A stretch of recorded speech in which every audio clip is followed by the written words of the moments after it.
On this week's Nonsensible podcast, I need a Tom and Tom's. I need an Would you like to have a glass of our house red? House It's a red. naive little burgundy, but I think I'll be amused by its presumption. It's fair enough. It's an opinion. You're entitled to it. Okay. Yeah. Nobody's going to take that away from you. I guess this is it. Cold turkey. Wow. Nice.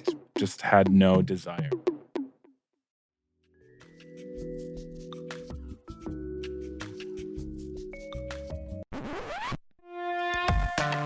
This is Nonsensible.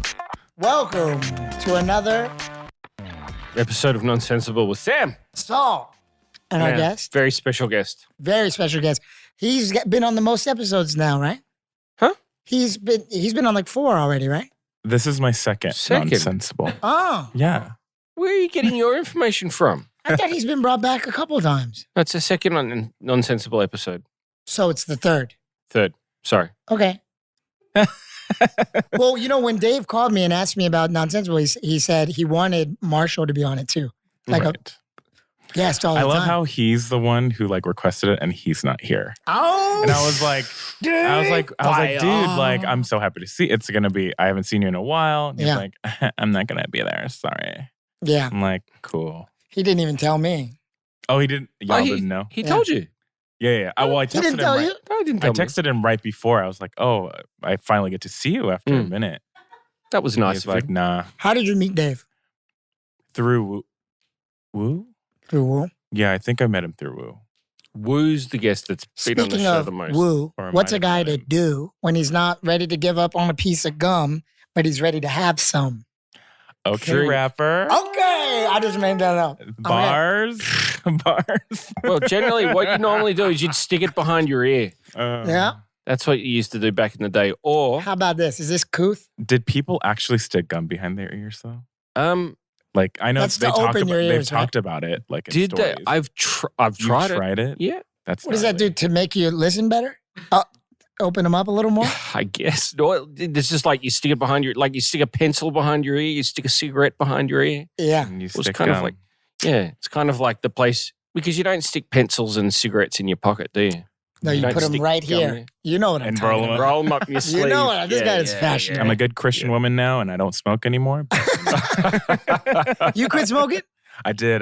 When did you quit? It's been about a year now. Like Nice. right around COVID. I Keep think, it when COVID going. started. Yeah. Do you even want them anymore? So I've tried like every few months I'll take like a cigarette from a friend around me and I'll be Mhm. like, oh, let me try one. And then I'll spit it back out. Good. It just does not taste good. How'd you quit? So I always smoke these certain cigarettes and I carry them everywhere. It was after one of those nights at Soap. And Mhm. it was just everyone goes outside to take a cigarette break. And I just put one in my mouth. And just like a normal cigarette. And it just tasted like are we allowed to cuss? Yeah. It tasted yeah, like you shit. can cuss. Absolutely. Get it the out, It Marshall. tasted like absolute. Yeah. And I was Really? like, okay, maybe maybe this is just a bad Batch. cigarette. So I took another one.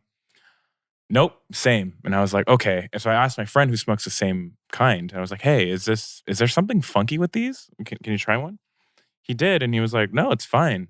And I was like, okay, I don't know what's going on, but maybe this is a bad batch, or maybe I ate something weird beforehand. But that's a good thing, right? And so I tried it a few times after that. I'm still like, you still get into the habit of it. No, it was just any cigarette.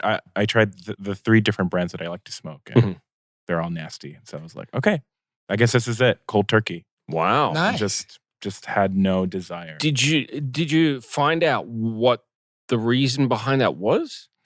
No, I mean, the thing is, I wasn't necessarily a heavy smoker from the get-go. I was more of a social smoker. Mhm. So it was like, and I only started smoking when I came to Korea. So it wasn't like I smoked beforehand. And so it was just only in social settings or like, when you get drunk or whatever. Okay, so Most let me people ask you have to- this then. What's your social life like these days? Oh, what is a social life? Okay. Yeah. So that could have been that could have been part of the I was thinking my social life is Sounds like you need a glass of wine. How about a glass of Australia's finest? Shall we? Hey, don't make those false accusations. That is not Australia's finest. This is the most popular thing that's ever come out of If Australia, you're- except for you. No, if you're Oh, buying it hey. in a convenience store, I can assure you it is not Australia's finest. True. Australia's finest. Nothing that is any country's finest is being sold in a convenience store. You guys want some? Maybe the So only. what's the best wine in Australia? Are you a wine person? I from the jump? I do enjoy a nice drop of red. Mm. A nice drop of red. Australia makes a lot of good red wine. I do enjoy. nice. Look at this guy. Look at this guy. We've got would you like to have a glass of our house red? House It's a red. naive little Burgundy, but I think it'll be amused by its presumption. What? Oh, now he's just. What is he like? The waiter for today? You are. Will that do? Why are you giving him a taste? It's not that special of a wine. Fine, like your No. like today's one sheets. Yeah. Let's not talk about the one sheets. We've already seen. I've Shout already, out. I've already seen. He makes the one sheets. Yeah, I've already seen a mistake on this one sheet. Where's the mistake on the one sheet? The Instagram. Oh yeah. Your new Instagram is at David McInnes. Yes. I love me. He's a neighbor, in fact. Yeah. He lives around our area. Are Wait, you- where do you, don't you live in our area? Yes, that's why I always see you too. Are you in, I'm are you never in- out, Are you but- in the HBC as well? Are you? I used to be. Okay. Oh, we just had a whole episode about the HBC. Yeah, but that's what we were just talking about. And you and David are kind of the same in that I talk to you guys every time I see you and say what's Yeah. up, but I don't know like where we first met. Like I don't think we ever had a formal thing other than No, just like it a was just drunk- through people in the neighborhood. Yeah. Because you've been in Itaewon for like a while. long time. Yeah. Yeah. So, and I have as well. So it was just like through people, different events, or outside of the bars that everyone goes to. Yeah. And your music's dope. Thank you. It's really Thank cool. you very much. You recently brought out some new music, right? Yeah, I just released an EP this past Sunday. Cheers to that. Thank you. Yeah. That's big stuff. I'm drinking in spirit because I'm driving Oh, Yeah. yeah. No, drunk driving is not cool. at all. And so it's about 6 songs. I titled it Archives 1 because I have so many songs Mhm. that I haven't released yet that are in various stages of completion. And so I put 6 of them together.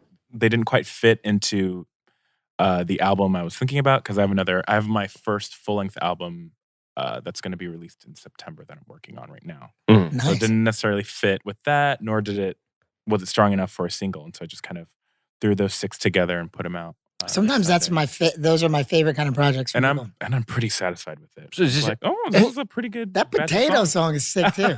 So how does that? Cute. A lot of people like that. I like that. How does that work? Do you put you started working on the album first, and then you're like these because you said they didn't fit with the album. Yeah, so these are songs I've worked on since like 2017. Mhm. So they've been in the vault, or like I finished them and I was waiting for a right moment to release them, but I just never.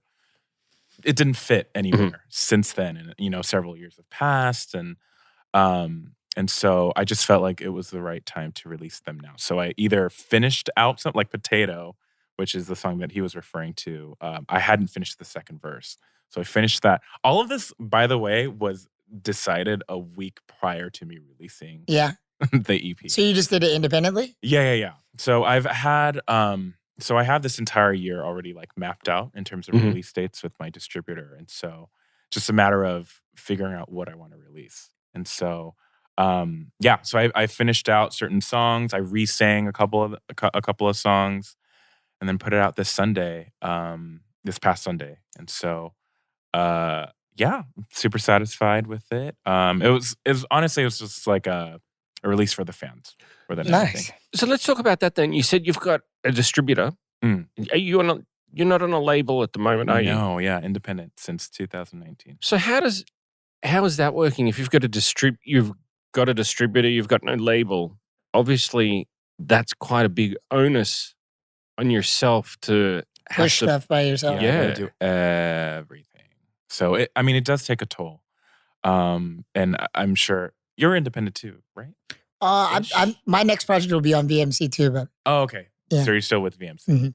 Mhm. But you were an independent artist Yeah, for so forever. long. Yeah. So Yeah. you know like the grind and like it's just there's no everything is just on you. Everything from the promotion to the mixing and mastering of every song to, just even like the busy work of registering songs on different uh, performing arts organizations. 'Cause Yeah. For, the different rights and royalties and things like that. And you got to like, process all of that yourself. And you always feel like you're forgetting something. And Always. And I've dropped the ball a couple times too because I'm human. But because it's just like A and B, you can always like rectify the situation pretty quickly. But yeah, it's nice that musicians have rights these days, right? yeah, Because right. Oh gosh, right? You know what I mean? Because it's true. even though I'm sure that there are certain songs that maybe like 10 years from now there'll be some money that I should take from them. Mhm. The song's always mine as long as I like go back and the Yeah. money's always there. Like ASCAP will Absolutely. get it for you. Yeah. It'll BMI take will like get a it for year, you. but Yeah. it'll But at least they'll eventually get get there. Yeah, it's nice because It's like, you- putting out a song is a weird thing. Like, what are you doing? What's actually? yeah. I mean, you're just, and because everything is so digital now, like nothing is, we rarely make physical copies anymore unless you're an idol or something like that. Yeah, it's just a different world, but at the same time, because it's like the mass internet and everyone's so connected, you're able to get connected to a lot of other people a lot quicker than you had back in the day when it was just like you had to have a record label to get any of your music out. Yeah. So in that sense, it's been a cool process figuring that out the past couple years, and then also doing it in the middle of a pandemic. So I'm sure, like everybody else, 2020 was kind of like a crazy year of like pivoting and trying to figure out what the hell you were going to do with your goals and dreams that you had planned for 2020. And the same, like the first half of the year was just spent just trying to reformulate like what the I was going to do with my future when I had like my whole thing planned out. And so eventually it was just me putting out music that I was going to put out while I had a mini tour in Europe and I had this thing for South by Southwest. You had a tour scheduled? Yeah, it wasn't crazy. It was like 3 dates, but it was in Europe, and so it was paid for and everything. And damn, it was super sad. And I actually went all the way to London, and then everything got canceled. And turned around. I had to stay there for 10 days because flights got canceled. I landed right maybe like 24 hours before it blew up in Spain and like the rest of Europe. Well, that's lucky, right?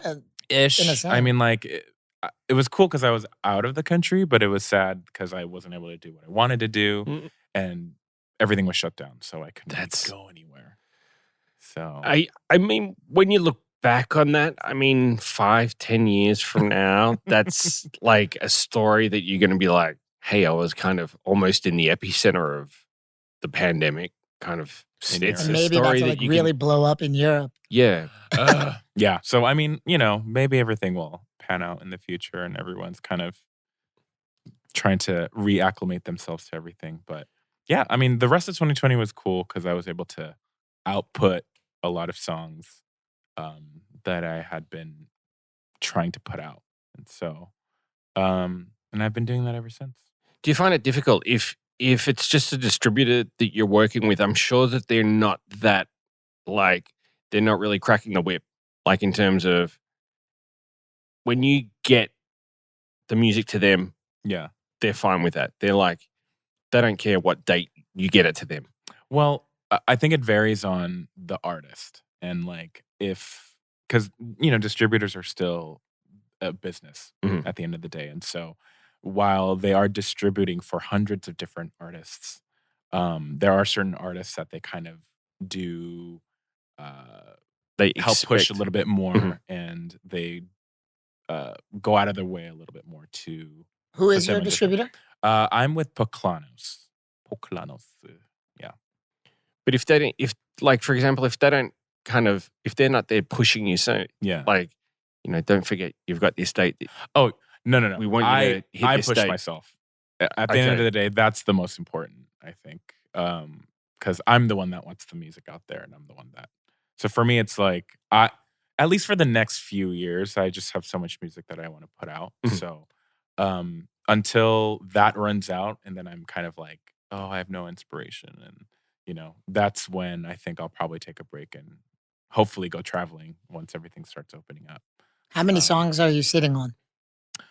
Altogether, oh, probably about 80. That's I would sick. say, yeah, in various stages of completion. So you've obviously never had an issue with inspiration then. Not yet. Yeah, not That's yet. impressive. Because I feel like I just started, even though it's been half a decade. But I still feel like I just started to like run. You've only been doing music for like 5 years? Well, I've been doing music before that, but in terms of signing with the label and Yeah. all of that. So I've been doing music for probably, I'd say 15 years maybe at this point, if I put in before Korea.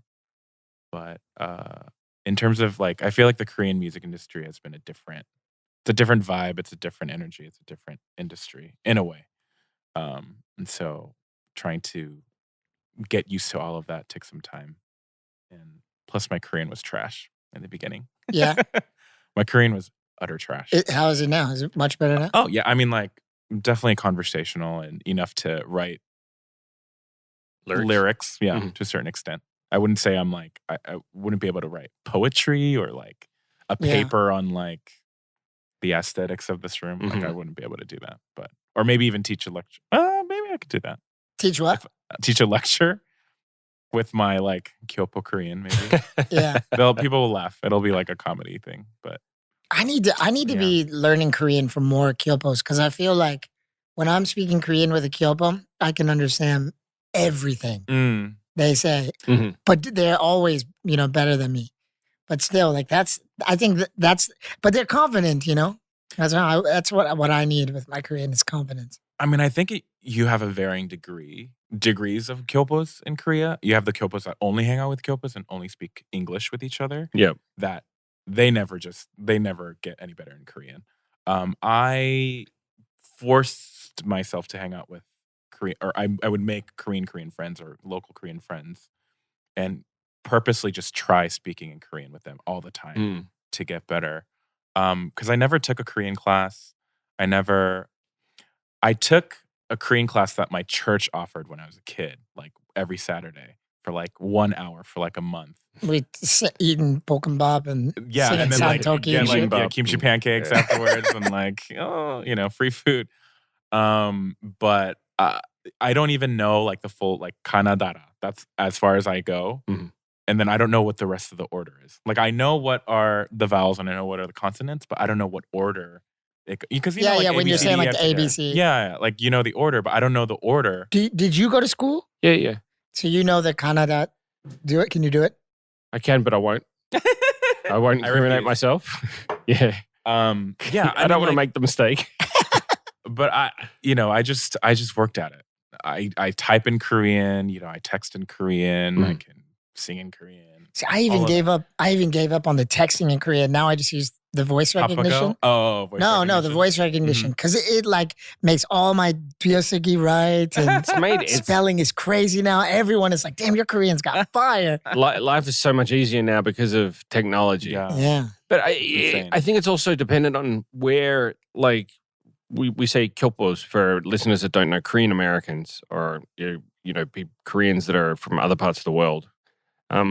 It's also dependent on what part of the country they're from as well. I find big city Kyopos, New York and LA, they tend to. I find their Korean is probably not as good because they have the communities there are probably more. I guess the communities are bigger there. Yeah, So their families are more. They want them to speak in English, so they kind of. I think you have a varying degree there too. The smaller communities, I find they tend to speak more Korean. Interesting. It feels like.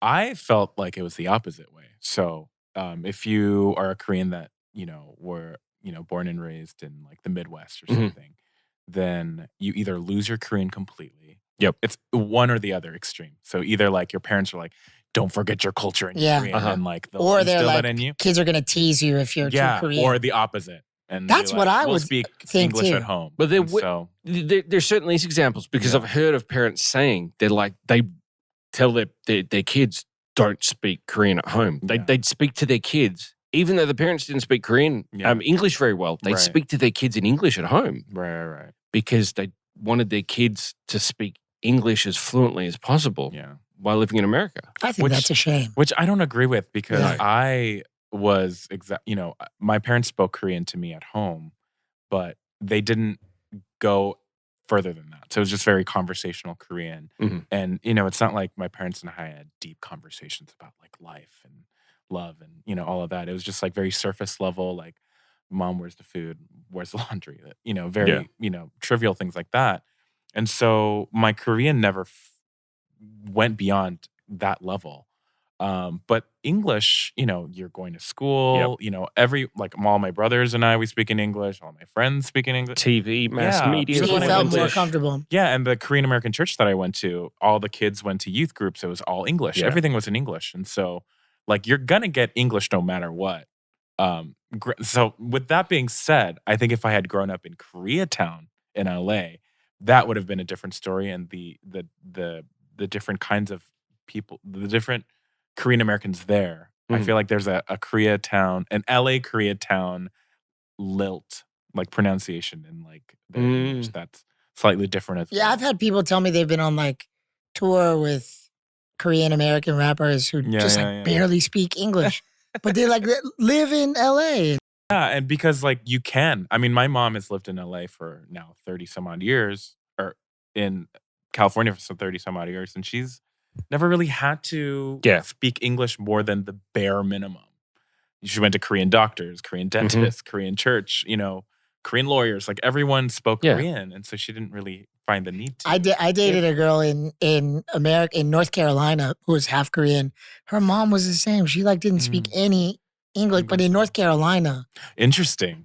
That's great. In like High Point, North Carolina. Wow, Lord. And it was crazy. Like in LA, I mean, you go to Koreatown and you can go to McDonald's and like, I haven't been there, but from what I've heard, even the menu's in Korean.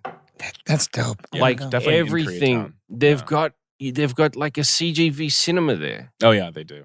Like Korean movies are playing there in Korean. Like you don't, I like it when I'm in Southeast Asia now and I see all these like Korean cafes and shit. I'm like, Korea is the new America. Yeah, there's like CGVs all across like Southeast Asia. I need a Tom and Tom's. I need an when I'm on the beach. I need an when I'm on the beach.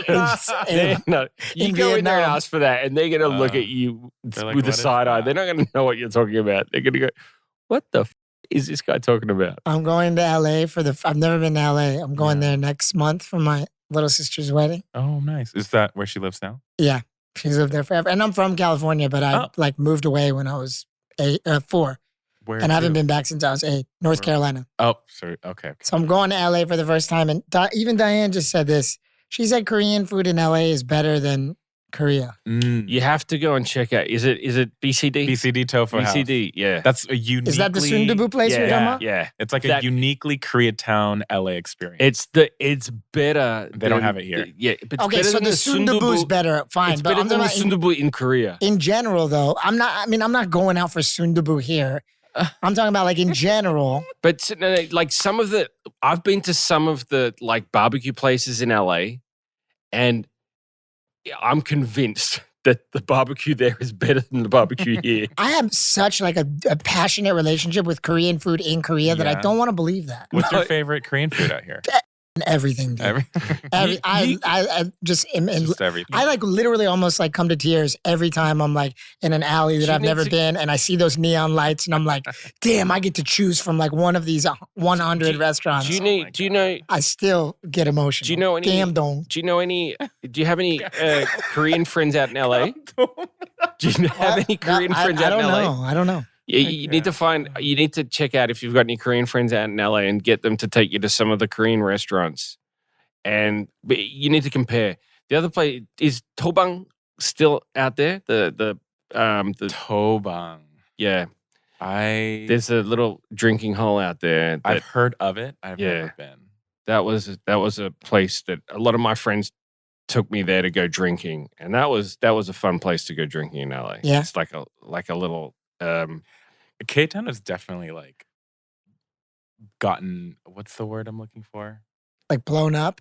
No. I know the the one word. I know the word you're looking where- for. Where like- people Gentrified? Gentrified. Gentrified. Gentrified. It's become kind of the cool Yeah. place to go and the cool thing. Like, yeah. I feel like It's that's like what my Brooklyn. It's like Brooklyn. Yeah. Like all of a sudden, all the hipsters are moving in, and they're like, I live in K-Town now, and For it's, Yeah. all these like, Because I used vegan to spots avoid popping K-Town up. like the plague. Yeah. Like I would only go there if I wanted Korean food or like authentic Korean food or like, 24/7 whatever. But I would never really go there on purpose.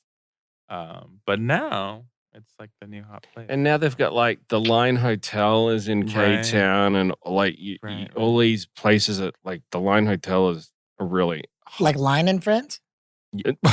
not that line, but, yeah, not that. Not that line? but it's like a really nice what do you call a boutique kind of hotel. It's got All the cute boutique amenities. yeah, and it's got a nice It's not like Line and swimming Friends? pool, and no, it doesn't have any of the characters or anything. Line's a Korean company, right?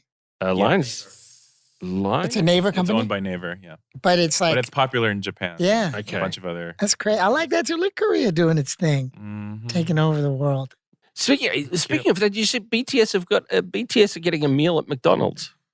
In Korea? No, international. Internationally, Yeah. Like It's- what? Do you see the meal? It's Oh. it's Oh, I see. it's- It's gonna it's sell 10 out like crazy. 10 chicken nuggets, it's fries, it's a Coke, and it's it's two sauces that we have in Yeah, Korea that they don't have anywhere else in the world. So in terms of here in Korea, it's like just an average meal. But for the rest of the world, it's like super special. Yeah. You've obviously chosen to pursue your career here in Korea. Right. Have you found it beneficial being based here in Korea? Have you ever thought about would making a move back to the States be more beneficial for you as an artist? I think especially when the pandemic started, Mhm.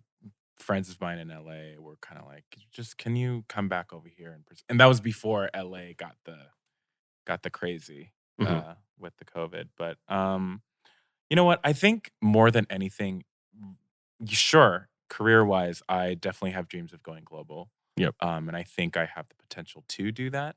But Korea just happens to be where I like, because right before I came to Korea, I had given up on music completely. And I was just kind of me too. yeah, I had some issues with my throat. I stopped singing and I became a hairstylist and I was just on the hairstylist track. Mhm. And I'd moved to New York and I was like, all right, music is done.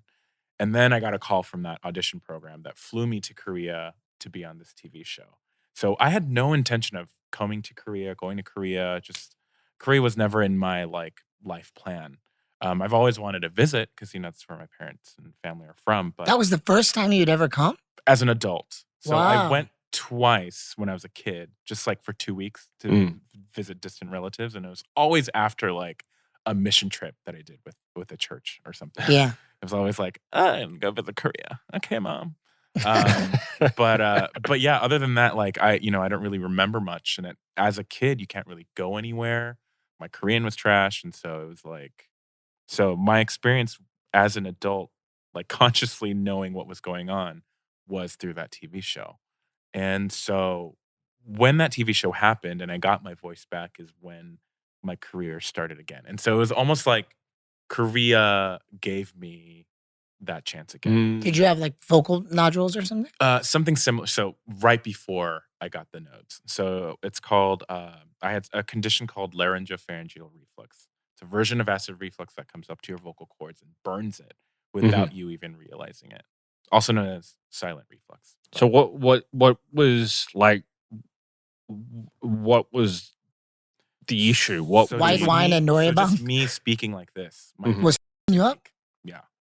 How would it affect your voice? So I wouldn't even know. Uh-huh. And then just me talking for like 5 minutes, my throat would go hoarse. Mhm. It would start to ache and just mad discomfort. So then- and mad heartburn. you'd actually go, your voice would actually go completely hoarse. Yeah. And like hoarse, and it would just hurt to speak. And so I would just stop talking. Did you go to that famous doctor in LA who fixes everybody? Oh, I don't know. I just went to a local doctor that, I went to a different like ear, nose, throat doctor and got different treatment and had to change up my entire diet and get rid of anything acidic and no coffee, no chocolate, no spicy foods, no, just no fat, no alcohol. It was just a lot of Whoa. no's. It's like you. And I just What do gave you you a glass of eat? wine. Yeah. So it's just like basically mayo and toast, Oh. which I love. So I wonder if that's happening to me. Because I've been performing since I was like 15. yeah. Sometimes But I'll does just, it hurt to speak for you? man, just sometimes I'll be out. Mhm. But I think it's just because I talk too much. But sometimes I'll be That's out. a fair call. I mean, you're in the wrong line of business, bro. Yeah. Sometimes I'll just be out and I'll just be like, man, I sound like my voice is just getting Yeah. raspier and raspier. Yeah. I mean, a lot of, you'd be surprised that a lot of singers actually have it. They keep going with it because that's what they're known for. Yeah. For their Mhm. tone of their voice. I've heard of singers actually going out of their way To make that. to make it. Like they'll go, if the night before they perform, they'll go out and drink heavily and smoke heavily to bring their voice to that level. That Because I just that's did it for 20 years instead of. that's what their fans expect. So they bring it, they try and make it as raspy as possible the night Yeah. before. It's probably bad. And it's not, it can't be good for you, No. your voice. Russ, No. Russ, the singer, right? artist, yeah. Yeah. he was saying that, like, the industry tricks you into thinking that touring's the only way to make money Mm. because that benefits them. They get a cut off of whatever you're doing. But if you're independent and you just like have a distribution company, kind of like what you're doing, Yeah. you save your voice. He was saying there's a guy in LA. There's so many big artists in LA Yeah. who have problems with their voice. Yeah. That there's a doctor there who's famous that they all share Mm. amongst one another for Crazy. this kind of thing. I should probably research that. That guy? Yeah. I mean, I'm okay now. I've taken I had a bunch of different treatments and took a lot of Prilosec, which was their blockers for heartburn and things like that. Mhm. But so by the time I got to Korea and started rehearsing for the show, my throat got better and better. And so I don't know if it was just like, the years of treatments and all that just adding up to being at the right place in the right time. But that's, I got back into music and it took a while for me to figure out what kind of artist I wanted to be in my sound. But so that's how I got back into music. What was the original question? That doesn't matter. This is it's It was not an interview. It doesn't matter. No, it was in terms of whether or not Oh, you felt Korea. Korea was Yeah. Beneficial and all Yeah. that. Yeah. So with that being said, Korea has opened me back up to the music aspect, but also in terms of getting in touch with my identity Mm. and who I am as a Korean, learning about Korean history and understanding where my parents came from and how they were raised and why they raised me the way that they raised me. So I learned a lot about that. Plus, with my Korean getting better, Mhm. I was able to communicate with my parents a lot better as well, Oh, that's beautiful. which is like huge. That's cool. Yeah. Because there's a lot of like missed stuff Mhm. in the past that I didn't realize it was that bad, but our Mhm. communication was that like Yeah. Um, Stuff that you might have thought that they had like misstepped on, but they just or loved that you. they knew what Yeah. I was saying, or vice versa. They knew what that I understood, but I didn't know what they were saying, or I was just like, yeah, and just kind of like went, just blew it over. But Are you really now- proud of your Korean culture? Absolutely, yeah. I mean, it's as you should be. yeah. And Mhm. look, there's no such thing as a perfect country in this. world, Yeah. Like there's a lot of different.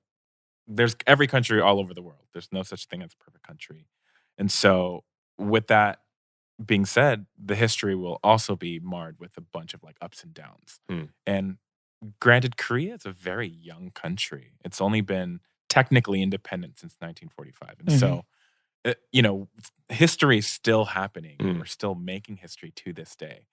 And so learning about all of that just gave me,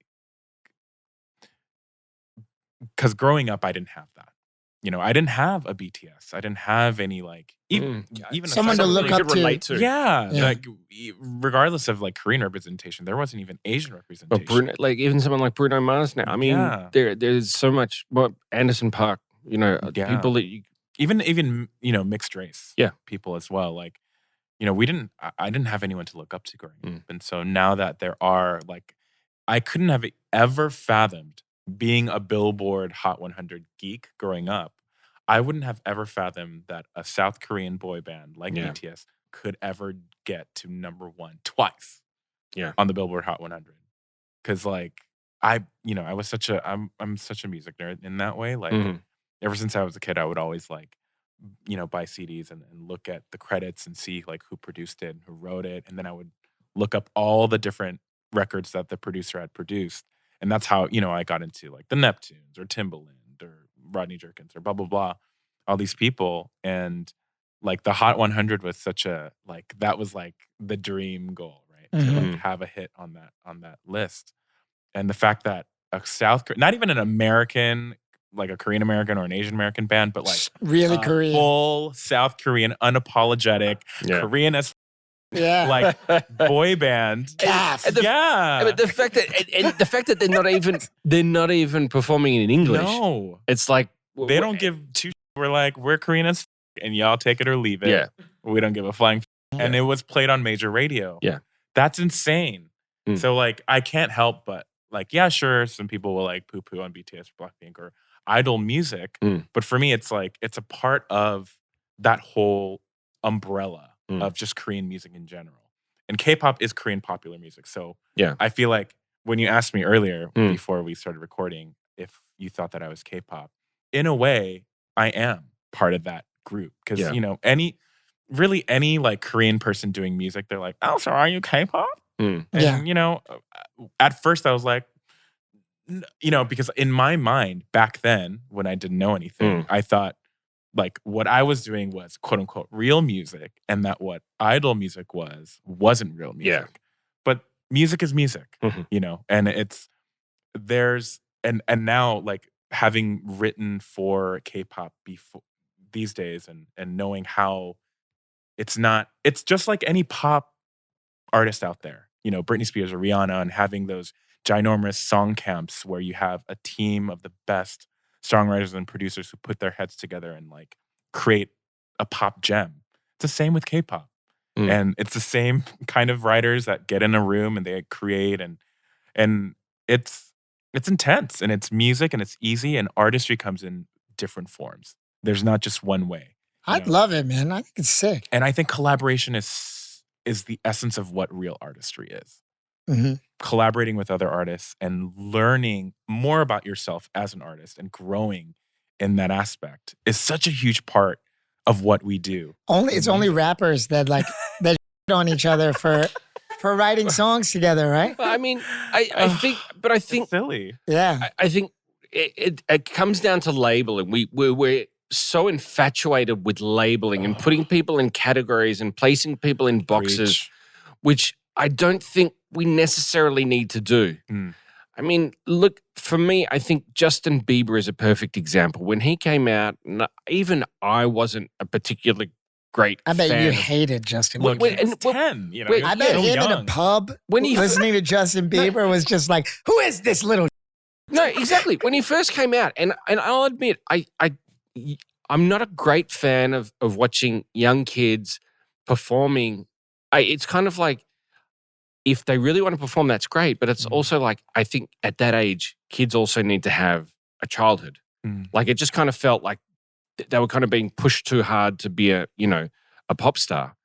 But now I look at Justin Bieber performing as an artist, and I've seen him mature so much, and I think he's an amazing performer. Yeah, Mhm. absolutely. And you look at people like Britney and these other performers that have grown up in the industry, and they're amazing. Mm. And you have to give them credit for being great musicians and Yeah. performers. They are amazing. Right. But they were given labels from such a young age, and we've put them in these boxes, and it's like, hey, they're musicians. Mm. Why label them as pop or whatever? The genre. We need to stop doing this to people. And What do you do for a living? What does it matter? Mm. Why can't you just say you work in the industry or you're an entertainer or you're a musician? You don't have to define yourself by one specific genre of music if you're a musician. Right. And I think, and that's why I think blurred. I think last time you were on the podcast, you were talking about kind of dealing with kind of country music was something you were kind of and like that's something you're thinking about doing country music. I was like, I want to be one of the first like Asian. Yo, that's so cool. But that's what I think's great. Or do you like country trap? Once you start doing that, country R&B, the lines do get blurred, and that genre is just you can't put yourself in a box anymore, and that's what it should be about. You should announce your country album right now on this podcast. This is the outfit to do it.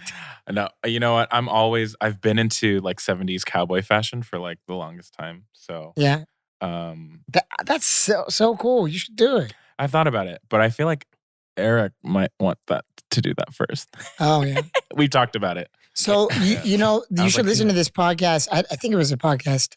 Malcolm Gladwell did this thing about how much more country music than almost like any other genre of music evokes emotion. Yeah. 100%. But that's one of the reasons why. I mean, it sounds so simple, but like the greatest country songs can pull emotions out of human beings in a way that like almost no other genre of music can. I like thinking about that being from North Carolina. Look, country music it's like stories, right? And every country song that I've listened to, it's all about like these little stories that they create. And Dolly Parton being one of my favorite songwriters and musicians, she's written some incredible songs that can be turned into pop and also our country. And like at the end of the day, every song is like similar in terms of like what it's trying to communicate and it's what it's trying to, give in terms of the vibes or the energy or the feelings that they're trying to impart to the audience or to different people or their loved ones. Any music that successfully gets that feeling across to the listener, if it does so really effectively, it can end up being labeled as pop. Yeah. So to me, it's like the quality of music depends on how you go about doing that. Like if you do go about trying to evoke that emotion in a cheap way that's already been done by lots and lots of people, that lessens the music. It's like poetry, I think part of the problem is though, as we've grown up, we've kind of been taught that you have to like this or that. It's kind of well, it's one or the other. It's like you can't. If you choose one, you kind of have to deny something else. Which is so silly. Yeah. So silly. Why does life have to Because people like to be a part of something, Yeah, but why does having to be a part of this have to deny something else? I know. I'm just saying that's us doing it to ourselves. I think that people who become like, hip hop is like my vibe, this is my identity, it's because they want to feel like they're a part of something. People are afraid to just do their own thing. I don't think it's anyone necessarily telling us that we have to be. Well, I think it almost feels like it's society it's a society norm. It's kind of like, well, this is an expectation of, well, if you like hip hop, you can't like, you can't like rock and roll. You can't like the indie scene. It's kind of like oil and water. They don't mix. But my counter is just, I think we just do that to I think that's human nature, especially when we're kids, which is when we like find our identity and choose our taste in music, But I do feel like it's gotten a lot better. The lines have definitely been blurred in the past 10 years, I would say. Back when I was a kid, I feel like there was definitely a line like, oh, you like rock and roll, or oh, you like hip hop. And it showed in like the fashions and the things that they wore. But nowadays, everything's so blurred. Like, people are doing different things. Rappers are singing and singers are rapping, and like, everything is different now. Yeah, so it's better. I think there are a lot more genres. That's for sure. But it just feels like there's becoming more and more labels. I do like that people love to label. You're seeing artists kind of collaborate. Like I think Limp Bizkit was it Jay-Z? They were like doing collaboration. Linkin Park and Jay-Z. There were all these different kind of crossovers. Chris Cornell, you're all right with him? Oh, who's that? Okay, no, just moving right along. Just checking. Who's Just checking. going out? No. Just moving along. But then there Don't was do that to like, me. No. yeah. But what was that? Then there was that Judgment Night. Did you see? Do you remember the Judgment Night OST? No. The Judgment. That was kind of like a crossover of you had like heavy metal and hip hop artists. Didn't and there like was- it then. So you're not a fan of rock. You know what? I love rock music. So separate. Yeah, but I mean, Just not okay, so I like See, you're like one Black- of these people that just doesn't see. I liked the Black Keys hip hop album. That was awesome. Mhm. It wasn't like rap a rap a cappella slapped over like electric guitar. You know? What about Aerosmith I like and Run I DMC? like music that touches my soul, and that just didn't touch my soul. Run DMC and Aerosmith. That worked. But That's a that was because classic. it was fresh. It was innovative. Mm. It was like the first time No it one had ever did been that. done. Yeah, I liked it because of that. To me, like the Jay-Z Linkin Park thing just was like, hey, check us out. We're like the biggest in our respective genres. Mm. Jay-Z, can we get a WAV file of your acapella and throw it over? Oh, I see what you mean. You know what I mean? It just didn't feel. It felt very lazy. cohesive. It It's just like- felt forced, you know? Mhm. If you listen to like Jizza rap on a Black Keys song, I can with that, you know? Mm. It happens. It has It's nothing. it's not- I'm not saying they shouldn't have every done it. song. I'm just saying I didn't like it. Not I every could've- song's it's perfect. fine. Yeah. I'm a huge Jay-Z fan. Maybe it was that I wasn't a Linkin Park fan. Yeah. Mm. That's valid. Yeah, fair enough. Mhm. Did you like Limp Bizkit? Yes. I liked that. I liked that one Limp Bizkit Method Man Okay. song. Yeah. What was that? Ooh, that's my first time hearing about that. Yeah, there was. Limp Bizkit They had a and- dope and I collab with can't Method. think of that off the top of my head. Limp Biz and Limp who? Bizkit and Method Man, What? Yeah, right? yeah. And the And beat it- was cool. Then there was that Limp Bizkit. They did that remake of the. And together now? Yeah. Yeah, I like them yeah. together now. Yeah. Now I'm going to get in trouble with like Wow. rappers for saying that was cool. It's fine. Then there was the Limp Bizkit. Limp Bizkit did the remake of that George Michael song as well. I don't know. Really? I don't know A if George that's Michael song. Yeah. I don't know You if don't remember that? no. Really? Yeah, that's George Michael's Limp Bizkit song's going to have to wait. Sorry. Unfortunately. Fair enough. Fair enough. Robert Glasper. Do you know him? Yeah. Oh, he's Oh, I great. like the jazz stuff that he does He's with really rapper. great. That's cool. But did you see him? Have you heard him do the Nirvana one? No, but that sounds it cool. Smells like Team Spirit. Have you seen the Post Malone Nirvana thing? Yes. That Oh, was that one was fire. that was so dope. But See- Post Malone is. Yeah, I he's did. so My good. expectations of that were like as low as dirt. Oh. Yeah, Like I did not have high expectations for that at all. Blew me away though. he's a Oh, hit Post factory. That Malone. Yeah, I was not sold on him Mm. until seeing that, mhm. Mm. and then I was like, okay, this guy is talented. Yeah, I think that there's a difference between that and Jay-Z Limp Bizkit. That's all I'm saying. Opinions are like assholes. Everyone has Yeah. one. So I just think it's okay. Well, let's get We're out gonna of be it. on this forever. Yeah. It's fair enough. It's fair enough. It's an opinion. You're entitled to it. Okay. Yeah. Nobody's going to take that away from you. Yeah, it's fine. Why are you so awkward? I'm just trying You to think of a feel so- transition to You the. feel so To the uncomfortable by it. next. He's like, I don't know. I feel how like to I'm gonna pivot. piss off a Limp Bizkit Jay-Z. It doesn't matter. It's too late. Jay-Z and Beyonce. Jay, I'm a huge fan. Hopefully, Spotify might send him this podcast. I said Limp Bizkit. Was it somebody else? No, I said Jay-Z Limp Bizkit. It's Linkin Park. Yeah.